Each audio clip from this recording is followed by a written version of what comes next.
चला आज बनवूया झटपट तयार होणारी भन्नाट चवीची घेवड्याच्या शेंगांची भाजी. या शेंगांनाच काही भागांमध्ये वालाच्या शेंगा असंही म्हटलं जातं. शेंगा स्वच्छ धुवून घेतल्या, त्यानंतर नीट करून घेतल्या. नीट करून घेतलेल्या शेंगा एका पातेल्यामध्ये काढून यामध्ये अर्धा ग्लास इतकं पाणी घातलं. पाणी घालून ह्या शेंगा आपल्याला हाय गॅसवरती ओपनली शिजवून घ्यायच्या आहेत. शेंगा शिजतील इतकंच पाणी यामध्ये घालायचं आहे. त्यानंतर कढईमध्ये फोडणी करता तेल घातलं. यामध्ये मोहरी, जिरे आणि बारीक चिरलेला कांदा घातला. कांदा छान असा परतून घ्यायचा. त्यानंतर आलं लसूण पेस्ट घालायची. त्यानंतर यामध्ये काही सुके मसाले घालायचे आहेत. हळद पावडर, धना पावडर, बॅडगी मिर्च पावडर, कांदा लसूण मसाला.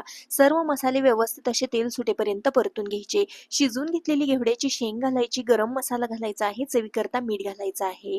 3 ते 4 चमचे इतका भाजून घेतलेल्या शेंगदाण्यांचा कूट घालायचा. बारीक चिरलेली कोथिंबीर घालून ही शेंग आहे ती आपल्याला ओपनली छान अशी परतून घ्यायची आहे.